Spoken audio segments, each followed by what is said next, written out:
విశాఖ పశ్చిమ నియోజకవర్గంలో ఈరోజు పండుగ వాతావరణం నెలకొంది. 2,30,00,000 నిధులతో 52, 89, 90 వార్డులలో నిర్మించిన ఎమ్మెల్యే గణబాబు సారథ్యంలో ఎంపీ భరత్ చేతుల మీదుగా ప్రారంభించారు. ఈ సందర్భంగా ఎంపీ భరత్ మాట్లాడుతూ పశ్చిమ నియోజకవర్గం ప్రజలు మంచి ఎమ్మెల్యేను ఎన్నుకున్నారని గణబాబును ప్రజల ముందు అభినందించారు.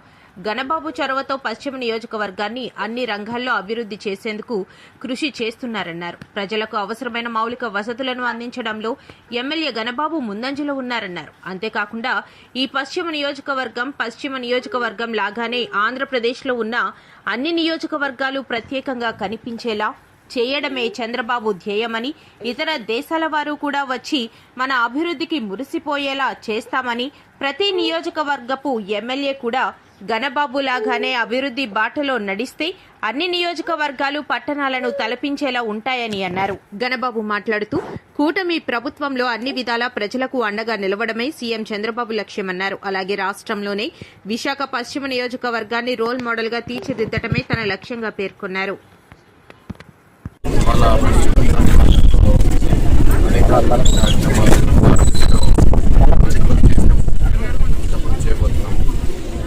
మామూలుగా సాధారణంగా రాజకీయ నాయకులు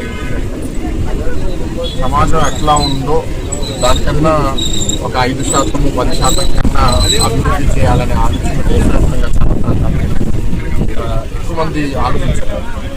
ఎందుకంటే ప్రజలు ఎట్లా ఉన్నారో అట్లాగే ఉండిపోతే మాకు వాళ్ళు ఓట్లు కంటిన్యూస్గా వేస్తూ ఉంటారు. ఎందుకంటే మీరు కొన్ని వెనకబడి ఉన్న ప్రాంతాల్లో చూస్తే అక్కడ నాయకులు గెలుస్తూ ఉంటారు, అక్కడ అభివృద్ధి జరుగుతుంది. కానీ ఇక్కడ కొద్ది కార్యక్రమాలు వాళ్ళు గుర్తించుకుంటే అలా అక్కడున్న స్థానిక ప్రజలు ఆరోగ్యం బాగుండాలి అని పార్కులు డెవలప్ చేస్తారు. అండ్ ఆ పార్కులు కూడా సైంటిఫిక్గా ఎట్లాంటి ఫ్లోర్ మెటీరియల్ పెడితే చాలామంది మనం అంటున్నాం, మన చెప్పులు వేసుకుని మార్బుల్ ఫ్లోర్లో నడవడం వల్ల మనకి గ్రౌండ్ నుంచి రావాల్సిన గ్రౌండింగ్ మన శరీరానికి అవసరమైనది మనకి రావట్లేదు.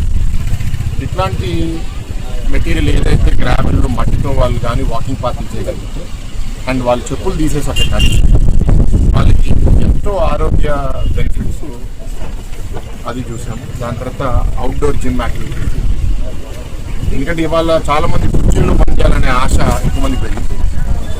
క్యాన్సర్ అలాగో కూర్చోవడం కూడా ఇవాళ కొత్త క్యాన్సర్ అంటే.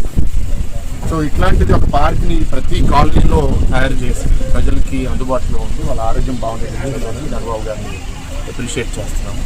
ఇది ఒక మోడల్, అంటే విశాఖపట్నంలో ప్రతి నియోజకవర్గం ఒక మోడల్ నియోజకవర్గంగా మన రాష్ట్రం ఇతర రాష్ట్రాల నుంచి కూడా వచ్చి చూడాలనేది కమ్యూనిటీ భవనాలు కూడా అన్ని కార్యక్రమాల కోసం, పని కోసము, వాళ్ళ సెలబ్రేషన్స్ కోసం చాలా బాగా డెవలప్మెంట్ కోసము చాలా బాగా డెవలప్ చేసుకుని చిన్నవి కాదు మంచి సైజ్ చూసాము. 2 ఫ్లోర్లు కొన్ని దగ్గరలో నేను కన్వర్ట్ అంటే ఇంకా అదనపు యాక్టివిటీస్ పెడదాము అని. సో ఇట్లాంటి ఒక మంచి మనకి స్థానిక ఎమ్మెల్యే ఉంటే ఇట్లాంటి మంచి అభివృద్ధి కార్యక్రమాలు జరుగుతాయి.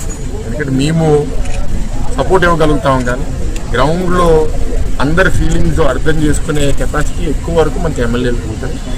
సో ప్రజలు కూడా హ్యాపీగా ఉన్నారు, వాళ్ళ రియాక్షన్స్ చూస్తున్నాము. అండ్ వాళ్ళు కూడా డిమాండ్స్ పెరుగుతున్నాయి. అది బ్యాడ్ కాదు, మంచిది. ఎందుకంటే ప్రతి ఒక్కరికి ఎదగాలి అనే ఒక ఆశ ఉండాలి. ఎదగాలి అనే ఆశ ఉంటే దానికి మేము తోడ్పాటు వస్తుంది. ఎదగాలనే ఆశ లేకపోతే మనం ఎప్పుడు ప్రపంచ స్థాయి నగరాల్లో ఒక నగరంగా విశాఖపట్నం తీర్చిదిద్దలేదు. ప్రజల నుంచి ఆ నాగరికత రావాలి, మారాలి, పెరగాలి. So I'm very happy to see that. మేమంతా చేస్తూ పోతాం. ఎట్లాగైతే ఇప్పుడు చంద్రబాబు గారు అనేక మౌలిక సదుపాయాలకు సంబంధించిన ప్రాజెక్ట్స్ గురించి మాట్లాడారు. అవన్నీ మేము ఈ 3 ఏళ్ళు రాబోయే కాలంలో పూర్తి చేస్తాం. Thank you for watching CTV News. For more updates, do subscribe and like, comment.